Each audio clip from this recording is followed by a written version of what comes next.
नमस्कार। आज मैं फिर आपके सामने अपराध की एक और घटना लेकर आया हूँ। यह अपराध की घटना भी हालिया है, यानी हाल की घटित हुई घटना है। वाकया है जनपद मेरठ का। तारीख है 11 मार्च 2022। वहाँ पर एक वल्लभ भाई पटेल कृषि विश्वविद्यालय है।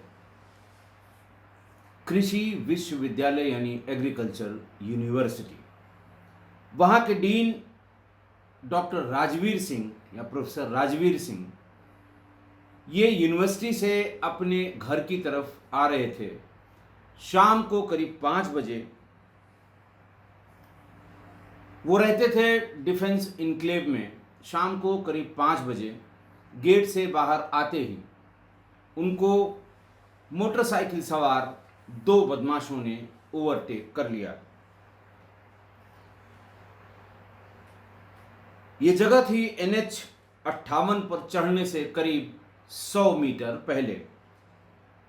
कार रुकवाई। डीन ने शीशा उतारकर उन स्टूडेंट जैसे देखने वाले 2 लोगों से बात करने की कोशिश की। जैसे ही कार का शीशा उतरा,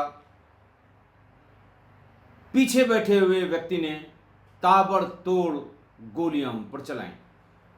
कुल 12 गोलियां उन पर मारी गईं, जिनमें से 6 गोली डॉक्टर राजवीर सिंह को लगी।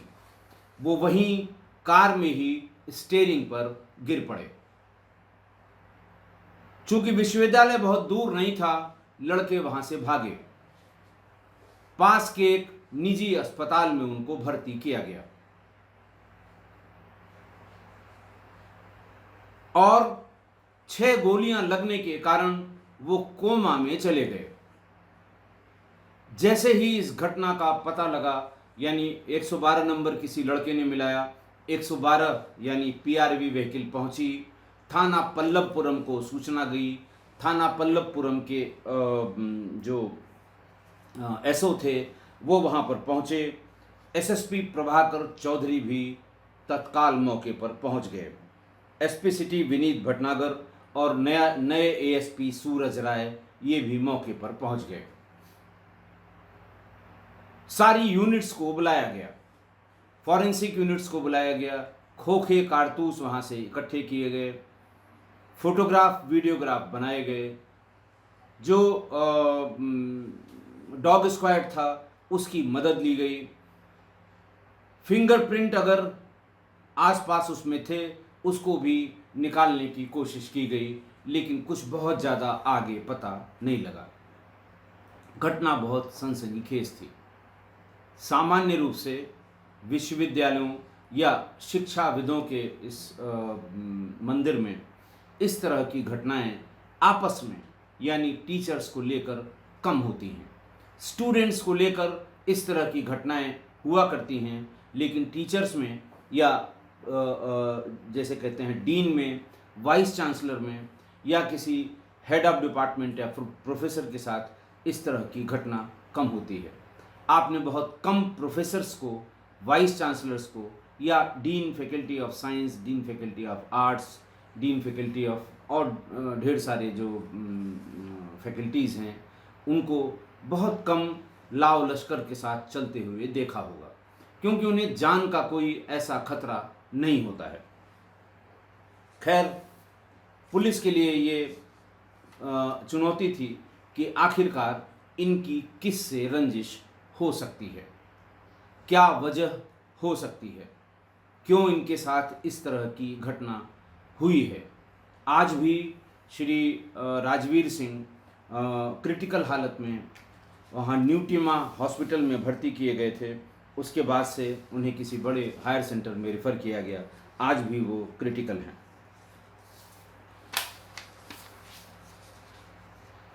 पुलिस ने पूछताछ शुरू की। लोगों से बातचीत करते करते, टीचर से और बाकी लोगों से बातचीत करते करते एक बात ये पता लगी कि परिसर में ही एक टीचर हैं प्रोफेसर अनीता भटेले। जो डीन के खिलाफ बराबर कोई न कोई शिकायती प्रार्थना पत्र महामहिम राज्यपाल के यहाँ भेजती रहती हैं उनके अपॉइंटमेंट्स को लेकर। खैर, वो भी चूंकि प्रोफेसर थी, उनसे बुला के पूछताछ करना बिना किसी एविडेंस के बहुत उचित नहीं लग रहा था, लिहाजा उनका नंबर लिया गया। उनका नंबर, डॉक्टर राजवीर सिंह का नंबर, और भी जो इसमें स्टेक होल्डर्स थे या और भी जो प्लेयर्स बातचीत करने के बाद पता लगे, उनके नंबर्स लिए गए। नंबर्स की एनालिसिस शुरू हुई। डॉक्टर अनीता भटेले, प्रोफेसर अनीता भटेले आप कह सकते हैं, प्रोफेसर अनीता भटेले की बारे में जो जनरल जानकारी इकट्ठा की गई तो ये पता लगा कि प्रोफेसर अनीता भटेले कैंपस में ही रहती हैं, अकेली रहती हैं, और उनके यहाँ शहर के एक बड़े बिल्डर अनिल बालियान, अनिल बासी भी कहते हैं उनको, उनका बहुत आना जाना है। यहाँ तक पता लगा पुलिस के कि इन दोनों के संबंध हैं। ये भी पता लगा पुलिस को कि इन दोनों के संबंध की वजह से ही अनिल बालियान के बच्चे और पत्नी वहाँ से अपने गांव चले गए। वो अब बिल्कुल नहीं आते और ज़्यादातर समय अनीता भटेले और अनिल बालियान एक दूसरे के घर में अकेले ही रहते हैं। अकेले का मतलब आप समझ गए होंगे। मौके पर दोनों की उपस्थिति नहीं पाई गई, लेकिन अनीता भटेले और अनिल बालियान के नंबर्स जिनसे जिनसे मिले उनमें से एक नंबर आया आशु चड्ढा का। आशु चड्ढा अभी कुछ दिन पहले ही एक हत्या के मामले में डासना जेल से छूट कर आया था। उसका लंबा चौड़ा आपराधिक इतिहास भी था। उसके खिलाफ 25-30 मुकदमे थे, जिनमें हत्या और हत्या के प्रयास के मुकदमे शामिल हैं। इसके साथ ही साथ अनिल बालियान के नंबर पर नदीम नाम के एक व्यक्ति के भी काफ़ी कॉल, और फिर 25 फरवरी को इन सब की एक साथ लोकेशन भी मिल गई। पुलिस धीरे धीरे एक एक करके एविडेंस इकट्ठा कर रही थी ताकि इन लोगों से पूछताछ की जा सके।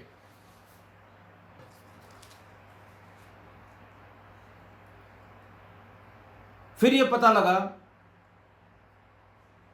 कि डॉक्टर अनीता भटेले, अनिल बालियान और इनके साथ ही साथ मुनेंद्र बाना, इनके नंबर भी बहुत इनकी सीडीआर में आए। मुनेंद्र बाना अनिल बालियान का अच्छा जानने वाला था। यह भी पता लगा कि आशु चड्ढा इसका फुफेरा साला था, मुनेंद्र बाना का। नदीम एक अपराधी था जो आशु चड्ढा के साथ रहा करता था।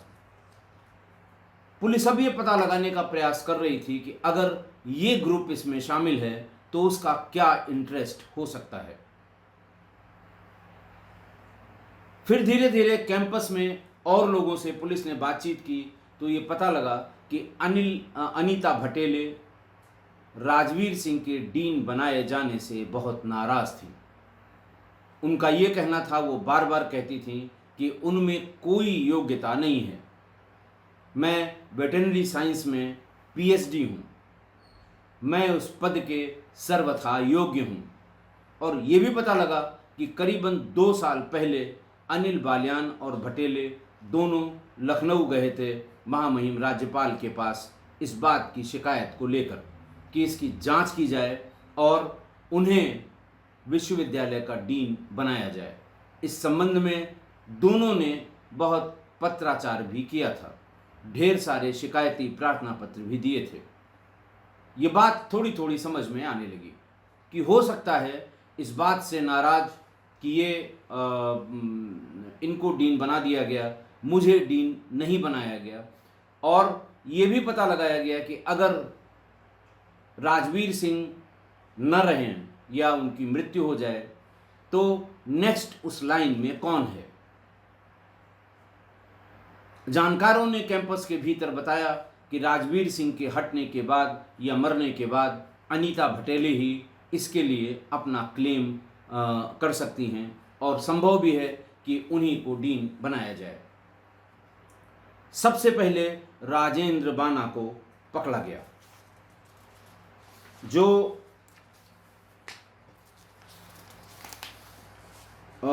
मुनीन्द्र बाना को, जो अनिल बालियान का बहुत खास मित्र था, दोस्त था और जिससे दिन दिन भर बात इन लोगों की हुआ करती थी। बहुत ज़्यादा तो मुनीन्द्र बाना नहीं चला, लेकिन वो बार बार अनिल बालियान की तरफ ही इशारा करता था। अनिल बालियान भी उठाकर लाए गए। अनिल बालियान की थोड़ी खातिरदारी की गई, श्रेणीबद्ध पूछताछ भी की गई। आवश्यक थी, बड़ी घटना थी, खोलना था, अनावरण होना था। कानून व्यवस्था की स्थिति पे प्रश्न चिन्ह लग रहा था। प्रोफेसर को गोलियां मारी गई थी, एक नहीं 6 गोलियां उसकी शरीर में लगी थी।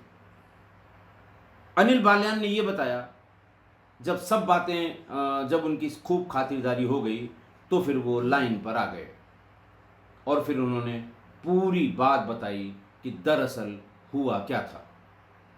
अनिल बालियान ने कहा कि 2014 में वो अपनी बेटी कुमारी आकांक्षा बालियान का एडमिशन बीएससी एजी में सरदार वल्लभ भाई पटेल कृषि विश्वविद्यालय में कराने गए थे, जहां उनकी मुलाकात आरती भटेले से हुई।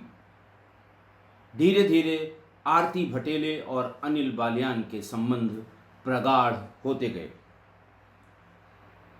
संबंध इतने घनिष्ठ हो गए कि 2019 में आरती भटेले के यहाँ बहुत जाने या आरती भटेले का अनिल बालियान के यहाँ बहुत आने से 2019 में अनिल बालियान की पत्नी उसे छोड़कर गांव सिसौली चली गई। बड़ा लड़का अनिल बालियान का बेंगलोर में नौकरी करता था और छोटा लड़का देहरादून में पढ़ाई करता था, लिहाजा अनिल बालियान अपने फ्लैट पर अकेले ही रहते थे। अक्सर अनिल बालियान के घर आरती भटेले, उनके फ्लैट पर आरती भटेले आ जाया करती थी और दोनों अक्सर बाजार में खरीदारी करने के लिए या दूसरे काम के लिए एक साथ आते जाते थे। उसने बताया कि डॉक्टर राजवीर सिंह वेटरनरी में डीन थे और पीएचडी नहीं थे, जबकि डॉक्टर अनीता भटेले वेटरनरी में पीएचडी हैं। डॉक्टर राजवीर किसी दूसरे सब्जेक्ट में पीएचडी थे। डीन बनने की असल योग्यता आरती भटेले रखती थीं, ऐसा अनिल बालियान ने बताया। और ये भी बताया कि जानबूझकर आरती भटेले को डीन नहीं बनाया गया। इस संबंध में उसने इस बात को कन्फर्म किया कि आरती भटेले के साथ एक किसी जानने वाले के रेफरेंस से वो लोग महामहिम राज्यपाल से भी मिले थे और इस बात की उन्होंने शिकायत की थी कि योग्यता होने के बाद भी आरती भटेले को डीन नहीं बनाया गया और एक ऐसे व्यक्ति को जो उस पद की योग्यता नहीं रखता उसको डीन बना दिया गया। आरती भटेले ने उनको ये बताया, जब 2 साल तक पत्राचार के बाद भी कुछ नहीं हुआ तो आरती भटेले ने एक दिन अनिल बालियान से कहा कि अगर राजवीर सिंह रास्ते से हटा दिया जाए तो मैं डीन बन जाऊंगी और तुम्हारी बेटी को आकांक्षा को कृषि विश्वविद्यालय में नौकरी लगवा दूंगी। तुम्हारा भी काम हो जाएगा, हमारा भी काम हो जाएगा। वो दुखी इस बात से भी थी कि जब कभी राजवीर सिंह छुट्टी पर जाते थे या शासकीय कार्य पर जाते थे तो सीनियरिटी में सेकंड जो अनीता भटेले थीं उनको कभी आरती भटेले को कभी चार्ज देकर नहीं जाते थे। वो आरती भटेले से भी जूनियर डॉक्टर विजय को ही चार्ज दे के जाते थे और इस वजह से चूंकि डॉक्टर विजय डॉक्टर अनीता भटेले से जूनियर थे, इसलिए वो बहुत अपमानित महसूस करती थी। उन्हें लगता था कि जो चार्ज मुझे मिलना चाहिए वो मुझे न देकर मुझसे जूनियर किसी प्रोफेसर को देकर वो जाते हैं। ये जानबूझकर मेरा अपमान करते हैं।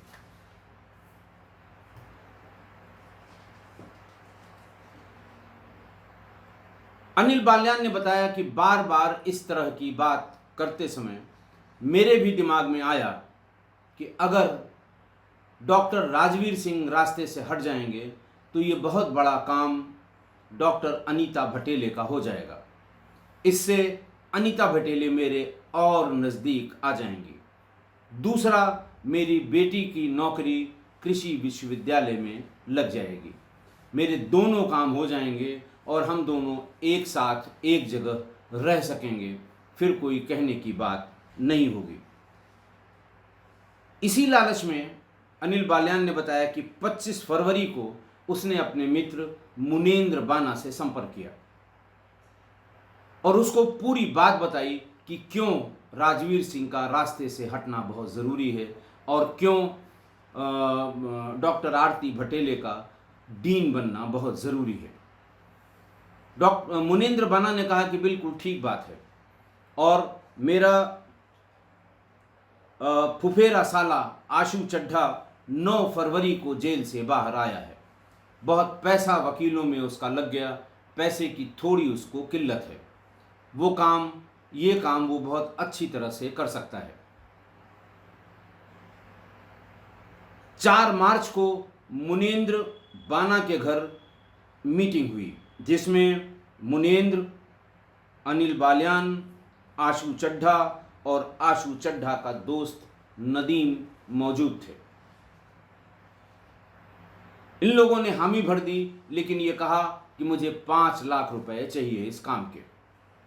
अनिल बाल्यान फौरन राजी हो गया और उसने 1 लाख रुपए बतौर पेशगी डॉक्टर राजवीर सिंह को मारने के लिए आशु चड्ढा को दे दिए और ये कहा कि बाकी के 4 लाख काम होने के बाद हम दे देंगे। 7 मार्च को ये रेकी करने के लिए निकले। स्कॉर्पियो गाड़ी मुनेंद्र बाना की थी। आशु चड्ढा और नदीम उसमें बैठे हुए थे। उनको राजवीर सिंह के घर से और जो डिफेंस कॉलोनी में था वहाँ से और यूनिवर्सिटी के बीच के रास्ते की अच्छी तरह रेकी कराई गई। भागने के रास्तों की भी अच्छी तरह रेकी कराई गई। ये भी बताया गया कि किस जगह पर उस गाड़ी की स्पीड वो स्लो कर सकता है या करता है, वहाँ से मारने के बाद निकलने के कौन कौन से रास्ते हैं।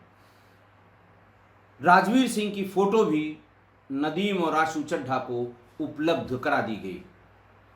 उसके बाद अनिल बाल्यान ने कहा कि मैंने उसको अपनी लाइसेंसी पिस्टल 30 की पिस्टल थी वो उसको दे दी, जिसके 3 मैगजीन भी उसे दिए, सब में 7-7 राउंड भर के दिए और ये कहा कि अगर तुम्हारा असलहा मौके पर काम नहीं देता तो मेरे इस पिस्टल का इस्तेमाल करना। इसकी मारक क्षमता बहुत अच्छी है और इसकी एक्यूरेसी करीब करीब 90% है, इसलिए तुम इसका प्रयोग कर सकते हो। 11 को यानी घटला वाले दिन व्हाट्सएप कॉल करके अनिल बाल्यान ने आरती भटेले को अपने फ्लैट पर बुलवाया और आरती भटेले करीब 3:30 बजे दिन में अनिल बाल्यान के फ्लैट पर आ गई। वहां पर डॉक्टर भटेले की कॉलोनी में गाड़ी खड़ी करके डॉक्टर भटेले और अनिल बाल्यान दोनों गाड़ी से बाजार की खरीदारी करने के लिए निकले। वो ऐसी ऐसी जगह गए जहां पर सीसीटीवी कैमरों की भरमार थी। वो शॉपरिक्स मॉल गए, आधे घंटे तक वहाँ हर उस जगह खड़े हुए बात की या ख़रीदारी की जहाँ पर सीसीटीवी लगा हुआ था। उसके बाद वो सदर बाज़ार गए और उन दुकानों पर गए जहाँ पर सीसीटीवी लगी हुई थी। उसके बाद उन्होंने कहा कि अब हम दोनों लोग एक दूसरे से कोई बात नहीं करेंगे। कोई बहुत ज़रूरी बात होगी तो व्हाट्सएप कॉल से ही करेंगे। सीसीटीवी में आने का मतलब है कि कल को घटना के बाद जब पुलिस तलाश करेगी तो हम लोगों की लोकेशन मॉल्स में और सदर बाज़ार के दीगर दुकानों में मिलेगी। सीसीटीवी में हम मौके पर नहीं पाए जाएंगे, जिसका सबूत ये सीसीटीवी के फुटेज होंगे। हम एक दूसरे से बात भी नहीं करेंगे और दोनों की लोकेशन अपने अपने फ्लैट पर होगी, लिहाजा पुलिस हम पर शक नहीं करेगी। और आशु चड्ढा और उन पर अगर पुलिस शक भी करेगी तो कोई फर्क पड़ने वाला नहीं है। एक मुकदमा और लिखा जाएगा, वो बराबर जमानत पर छूट कर आ जाता है, फिर जमानत पर छूट कर आ जाएगा। ये बात तय करके ये लोग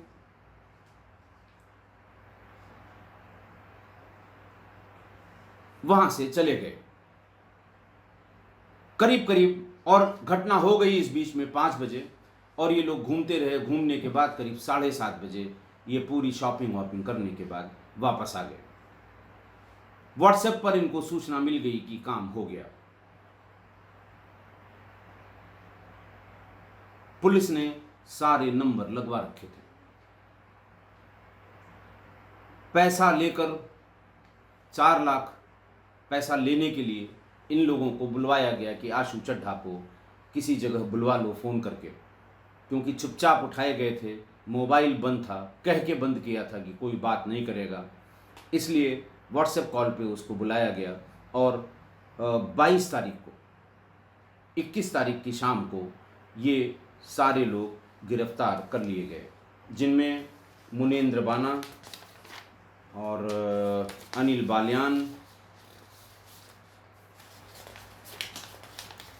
और आशु चड्ढा थे। इन सब की गिरफ्तारी पुलिस ने कर दी और प्रभाकर चौधरी ने, आशु चड्ढा, मुनेंद्र बाना और अनिल बालियान की गिरफ्तारी हुई और प्रभाकर चौधरी ने पुलिस लाइंस में बड़ी प्रेस कॉन्फ्रेंस करके इस घटना का खुलासा किया। अनिल बालियान पुत्र राजेंद्र सिंह बालियान, उम्र 51 वर्ष, गांव सिसौली, थाना भौरा कला, जनपद मुजफ्फरनगर, हाल पता 1M15/103-104 Modi colony Modipuram, NH 58, थाना पल्लवपुरम, शिक्षा BA, पेशा ठेकेदार, प्रॉपर्टी डीलर। मुनेंद्र बाना पुत्र श्री जयप्रकाश बाना, 44 वर्ष, पेशा प्रॉपर्टी डीलिंग और रोडी डस्ट का काम, कंकर, ये फेज़ 1 सेक्टर 2 श्रद्धापुरी थाना कंकरखेड़ा में रहता है। आशु चड्ढा पुत्र मोंटी चड्ढा, पुत्र भरत सिंह, उम्र 31 वर्ष, गांव मीरपुर कलां, थाना हाफिजपुर, जनपद Hapur. Doctor Aarti Bhatele, daughter of Shri IR Bhatele, उम्र 51 वर्ष, शांति नगर, सागर रोड, छतरपुर, मध्य प्रदेश की रहने वाली है। हाल पता मकान number type 4A 1/3, Sardar Vallabh भाई पटेल कृषि विश्वविद्यालय, मोदीपुरम, मेरठ। PhD है और वेटरनरी पैथोलॉजी के एक्सपर्ट है। नदीम पुत्र नूर मोहम्मद, निवासी ग्राम हसनपुर, थाना हाफिजपुर, जनपद हापुड़। इनमें आशु चड्ढा के ऊपर 25 मुकदमे हैं, जिनमें आर्म्स एक्ट का भी है, अटेम्प्ट टू मर्डर भी है और बाकी ढेर सारे मुकदमे हैं। नदीम पर करीब 15 मुकदमे हैं, जिसमें हत्या के प्रयास और हत्या के बहुत मुकदमे हैं। पुलिस टीम जिसने ये काम किया उसने बहुत शाबाशी का काम किया, लेकिन इसी कड़ी में आज एक गिरफ्तारी और हुई।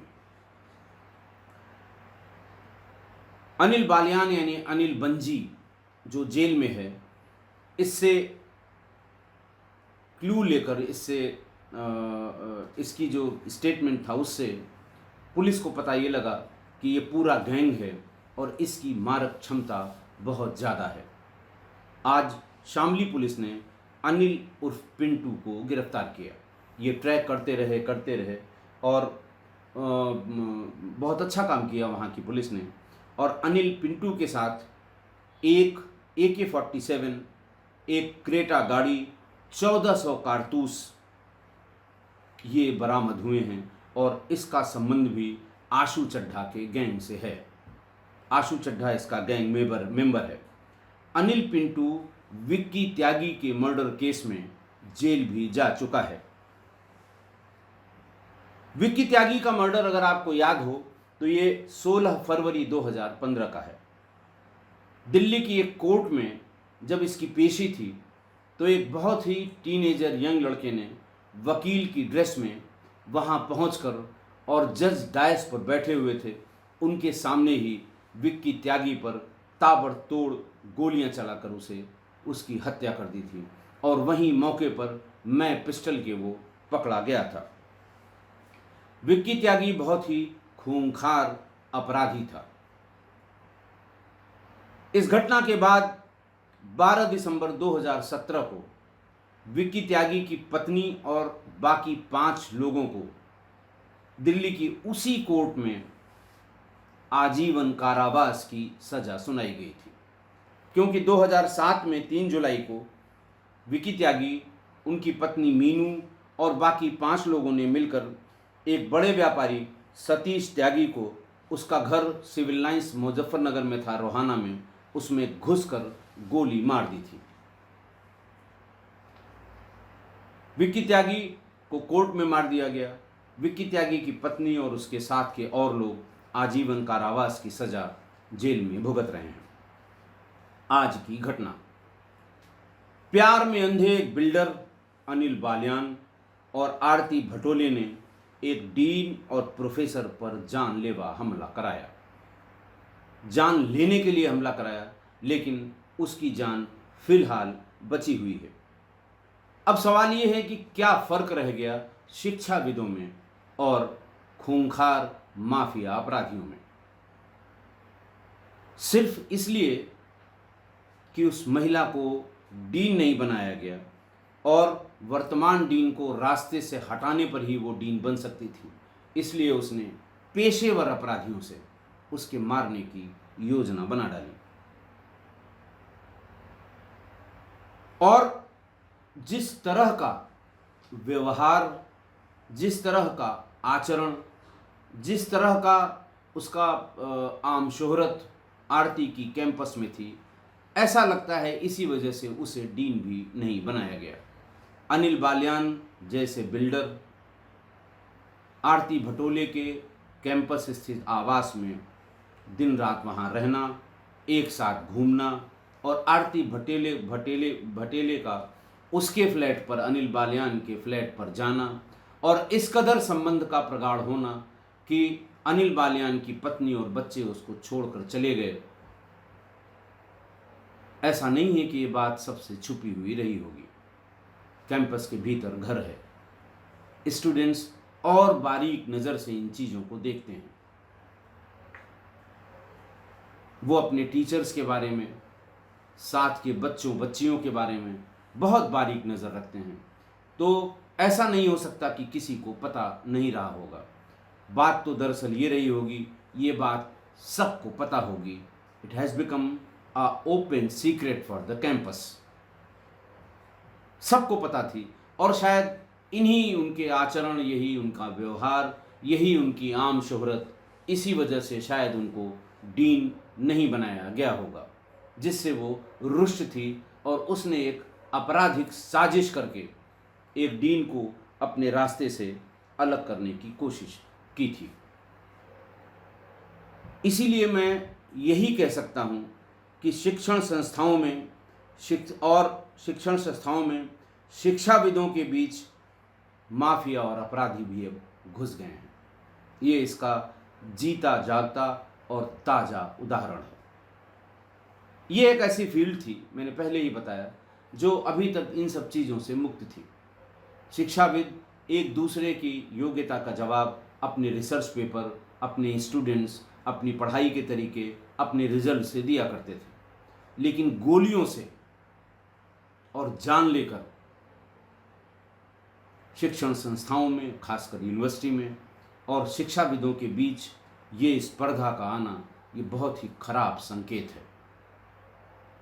इसलिए हम सबको इस दिशा में प्रयास भी करना होगा और हम सबको इससे सावधान भी रहना होगा। आज के लिए इतना ही। बहुत बहुत धन्यवाद।